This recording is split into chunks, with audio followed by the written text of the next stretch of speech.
adventure through the Harambe Wildlife Reserve today.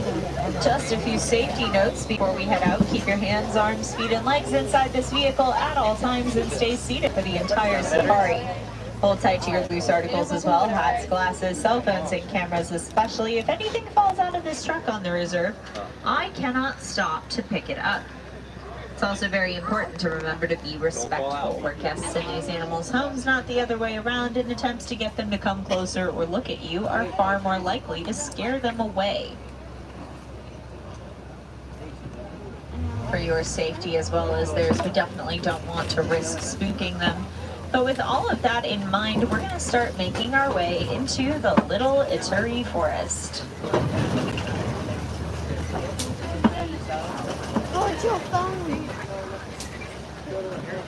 And we'll meet an okapi hanging out in the corner on the right. The okapi are an incredibly shy and reclusive species. They have beautiful stripes on their back legs that make them look a bit like a zebra, but they are actually the only close relative to the giraffe. The stripes are there that help them camouflage into their surroundings. They're actually so good at camouflage with such a tendency to hide that despite the fact that we know they're an endangered species, we actually have no idea how many okapi are left in the wild. They're too difficult to track and spot to get an accurate count. A lot of these animals will rely on camouflage as their primary form of defense, and they use the bushes and the trees as cover to protect themselves from predators. Over here on our right-hand side, there's actually a saddle-billed stork hanging out in the nest that's been built in the bush. Very large nest in that bush, but big birds need big nests. Saddle-billed storks can stand at around 5 feet tall. They have an average wingspan of 9 feet.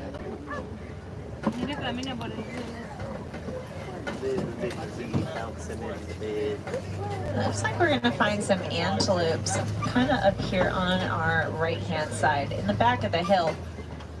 Some dark brown antelopes with horns called bongos. Both male and female bongos have horns that are angled back to keep them from getting tangled in all the thick brush that they hide in. And they do have white stripes just like the okapi do to help them camouflage.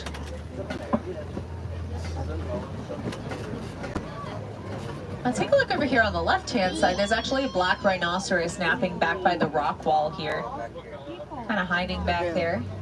The black rhino is the smallest of the African rhinos, but adults will still weigh around 3,000 pounds. A lot of those animals use the bushes and the trees as cover to protect them from predators, but that's also their primary source of food. Animals who get their food mainly from bushes, trees, and the nuts and the berries that they find on them are a kind of animal called browsers. Now we're heading out of the forest and into the Safi River, which is going to be home to animals who spend a lot of time in and around the water, so that's where we're going to be keeping an eye out around here. We're going to be seeing a lot of birds out here in this river environment. The large grayish-white birds up on the island and the bank are called pink-backed pelicans. They're actually the smallest of the pelicans, but their wingspan is still around 7 to 9 feet. And they're colony nesters.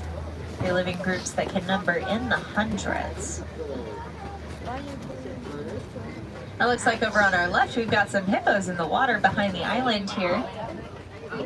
Hippos are going to spend the majority of their day in the water, protecting their sensitive skin from the sun. They can hold their breath up to 8 minutes at a time, and they can sleep underwater, relying on a reflex that allows them to head up to the surface, take a breath, and sink back down without waking up. They're considered to be among the largest and most dangerous land animals in the entire world. An adult hippo can weigh 5,500 pounds. They have one of the strongest bite forces out of any animal on the planet, and they're incredibly territorial. Hippos have been historically feared and respected, just as much as the crocodiles that they share their habitat with.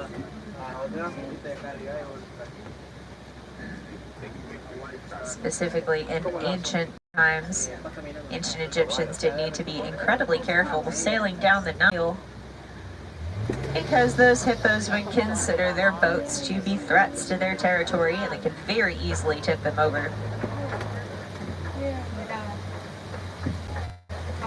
Speaking of crocodiles, actually, take a look over here on our left-hand side. We're going to find some Nile crocodiles over here.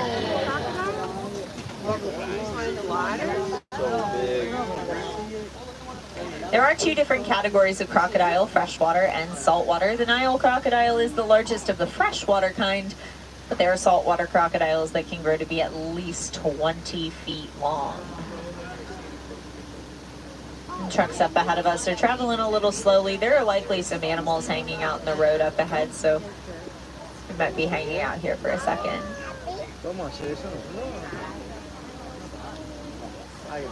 Crocodiles.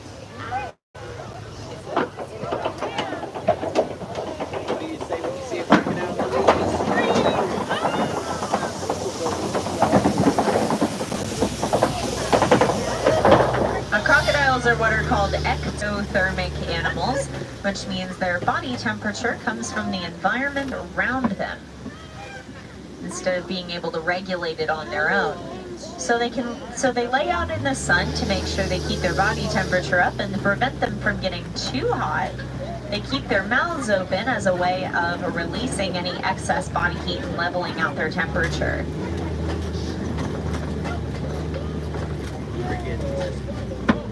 We're gonna head out of the river. We're starting to make our way onto the largest area of the reserve, the savanna.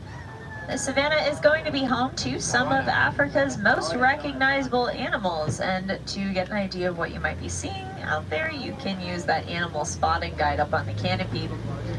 But before I see any animals out on the savanna, I'll introduce you to another important part of the ecosystem.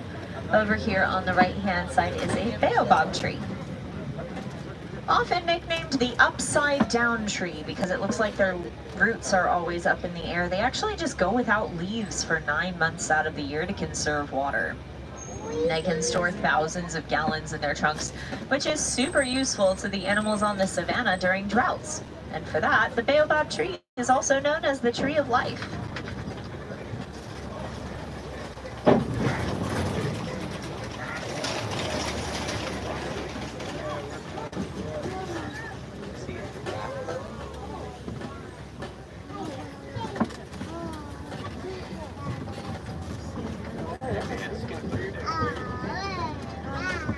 Right down here, take a look over on our right hand side. We're gonna get to see a giraffe first off out here.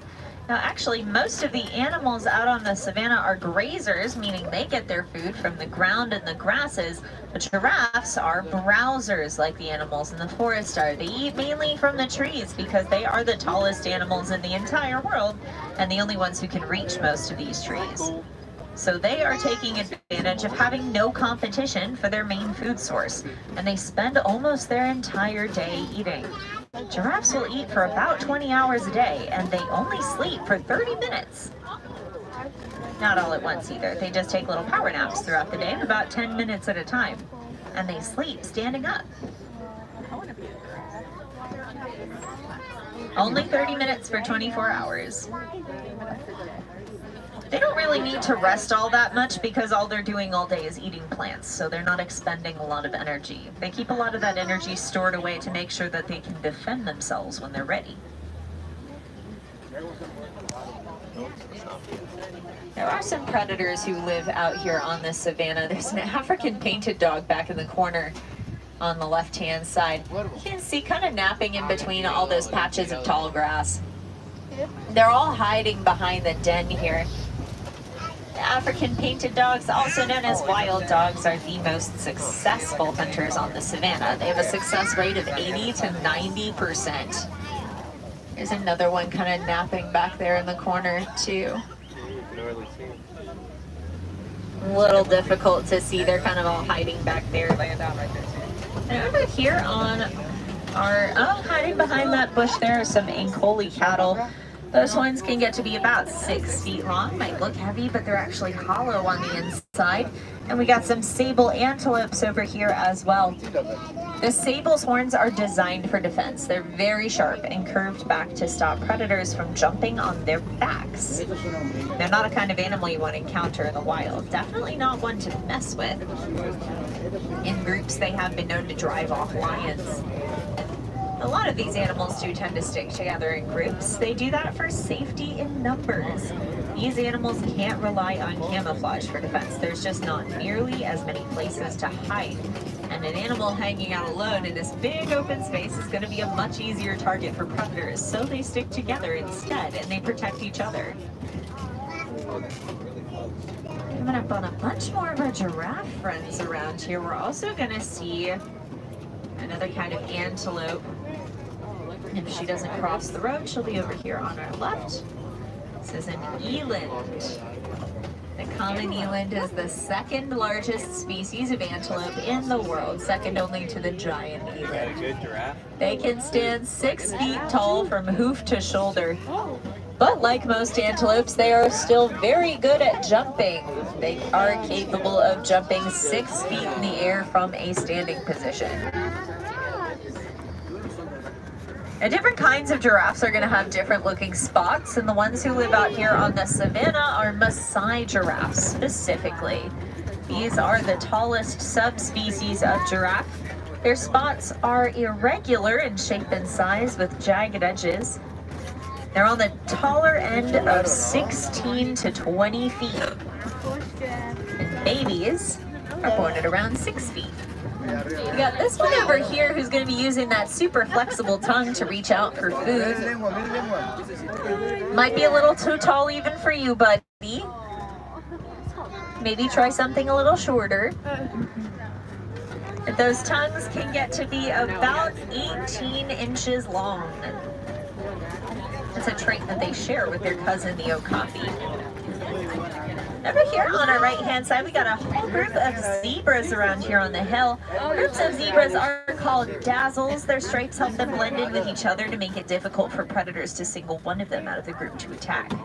We've also got some teeny tiny antelopes up there called springbok. They're kind of the opposite of the eland, one of the smallest species of antelope in the world. And also excellent jumpers. They can jump 6 feet up and 13 feet forward in a single bound. And we've got some more giraffes over here. I love giraffes. A lot of the animals out on the savanna end up using the giraffes as a kind of alert system. Since they're so tall, they can see danger coming from further away. So out here when a giraffe starts running, usually everything else does too, because it means there's danger on the horizon that other animals haven't been able to see yet.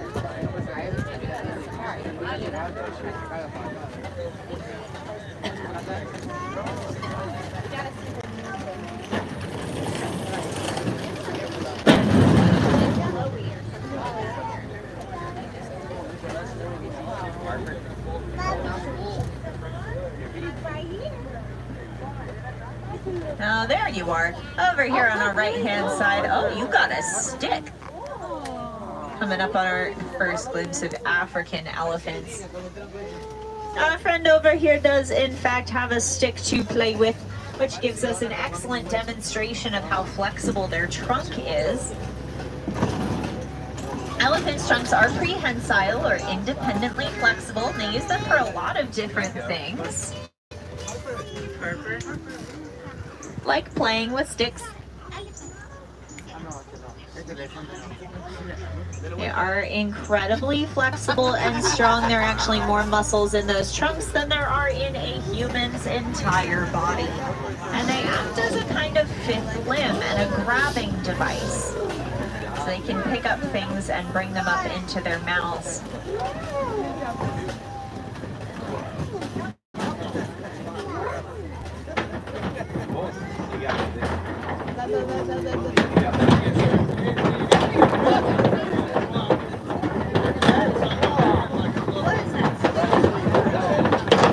Elephants in general are a very social species, but the males actually tend to be a little more solitary. They split off from the family groups that they're raised in when they reach maturity at about 12 to 15 years old.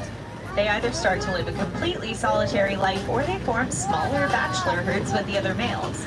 But the females live in the family groups that they're raised in their entire lives. Eventually, they have their own babies and raise them within the same families. So they pass down information through the generations, like the herd's favorite watering holes and feeding grounds, and each group's particular social roles. These groups are led by a matriarch. We are coming up on a family group over here. The matriarch is going to be the oldest female in the group, and she'll be the one who makes decisions for the herd and leads everybody to new watering holes and feeding grounds. She'll make sure everybody gets along, too.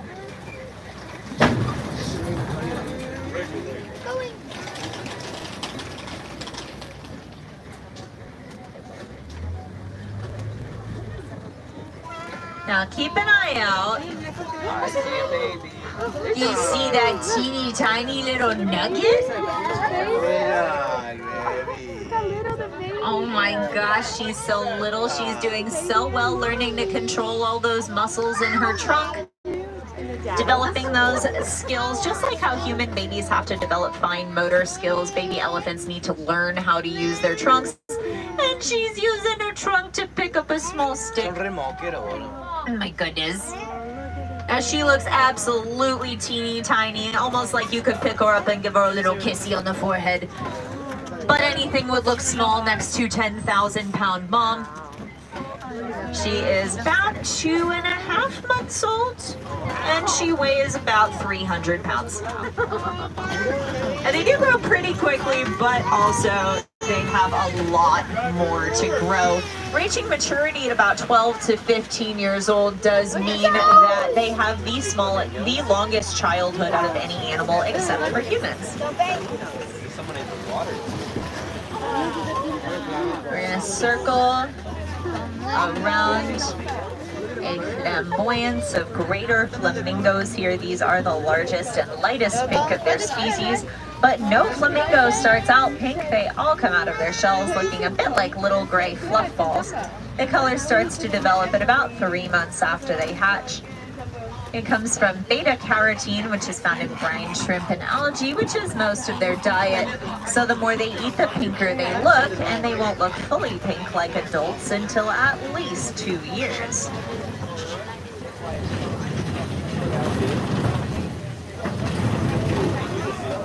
We're coming up here on some white rhinos. The largest of all rhinos, adults will weigh around 5,000 pounds.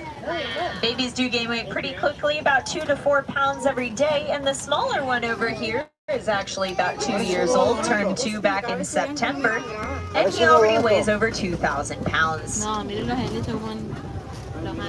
They're hanging around a mud wallow here because they'll roll around in the mud to give themselves a coating that acts like a sunscreen. We've got our ostriches over here on our right. These are the largest birds in the entire world, but their wings can't get their 300-pound bodies off the ground, so they can't fly, but they do run at 40 miles an hour. Makes them the fastest birds on land, but also the fastest anything that stands on 2 legs. Now over here on our left-hand side, keep a sharp eye out on the hills here. We've got some cheetahs up on these hills. The fastest land animals in the entire world. Cheetahs can get from 0 to 60 miles an hour in 3 seconds. Their top recorded speed is 75 miles an hour. Their speed plus their camouflage makes them perfect ambush predators. That's how they hunt. And unlike most cats who are nocturnal, cheetahs are diurnal. They're most active during the day. And cheetahs are not technically big cats. They're not nearly as large as lions or tigers, and they lack a few of the key traits of the true big cats, like the ability to roar. Speaking of big cats, though, up on the rocks is a handsome man. Look on top of the rock. Look on top of the rock. Look, oh, he's looking at us. Hello. Hello. See him? It is sleepy time for lions. Lions are going to spend the vast majority of their day asleep or resting. Oh, big yawn. During the day, their eyesight is about the same as ours. At night, it is 6 times better. So they spend their days conserving their energy for hunting at night. It looks like Pretty Girl is sleeping over on this side of the rocks, actually. While they do spend a lot of their time resting, males aren't actually going to do any of that hunting. That is the female's job. Females outnumber males in any given pride, so the girls are the ones with the strength and numbers that they need to hunt successfully. So the girls go out to hunt while the males hang back to protect the pride. Stay-at-home dads, if you will. There's a lion again. Standing up on top of the rock. Even when they split up, they can still communicate over very long distances. Lions' roars can be heard up to 5 miles away, even by humans. This is the loudest roar of any of the big cats. Always going further up. Go further up. Around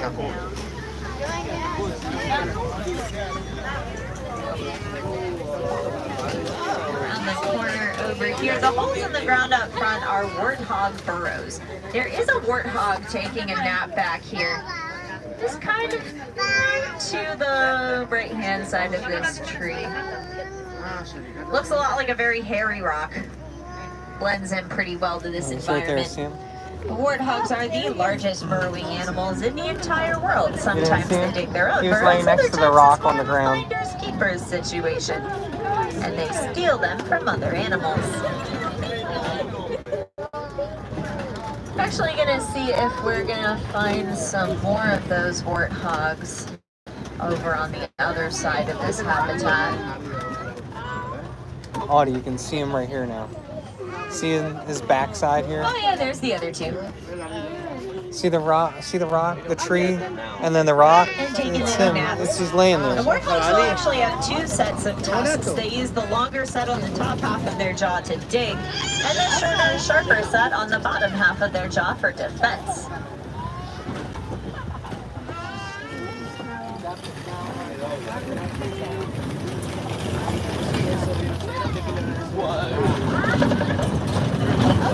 We're going to head into the Magadi Glen, which is home to the Warden's Post, but not home to the Warden because the post got taken over by a band of Nigerian dwarf goats.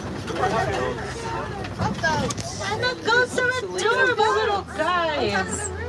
But they're also very useful animals to have around on pastures. Goats have amazing digestive systems. They'll eat pretty much anything, so they clear out the tougher vegetation that other cattle can't or won't eat. Kind of like a more sustainable but also adorable version of lawnmowers. But as we exit the Magadi Glen, the safari is starting to come to an end. But we saw some pretty awesome stuff out there. If you're wondering what you can do to help those amazing animals, the Disney Conservation Fund provides the funding to the research we do.